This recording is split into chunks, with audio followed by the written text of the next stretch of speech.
మాది మచిలీపట్నం అండి.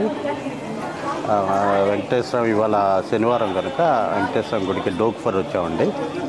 ఇక్కడ అన్ని సదుపాయాలు చాలా బాగున్నాయండి.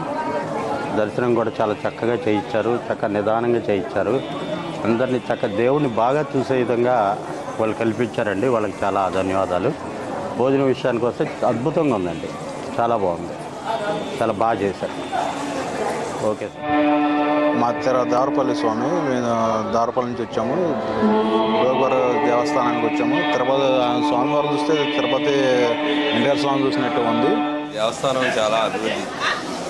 ఈ దేవస్థానం చాలా అభివృద్ధి చెందింది. భక్తులు బాగా శనివారం ఫ్లోటింగ్ బాగా ఉంటుంది. అన్న సమారాధన కూడా బాగా ఘనంగా పెడుతున్నారు. ఈ దేవస్థానం షిఫ్ట్ల వారీగా 100 మందిని ఒక రూమ్లో పెట్టి అన్నదానానికి పంపిస్తున్నారు. దర్శనానికి కూడా చాలా బాగా అలౌ చేస్తున్నారు. అన్ని సౌకర్యాలు చాలా బాగా ఉన్నాయి. ఈ దేవస్థానానికి అందరు రావచ్చు, వచ్చి దేవుడిని దర్శించుకుని ఈ అన్న సమారాధన స్వీకరించాలని భక్తులందరినీ కోరుతున్నాం.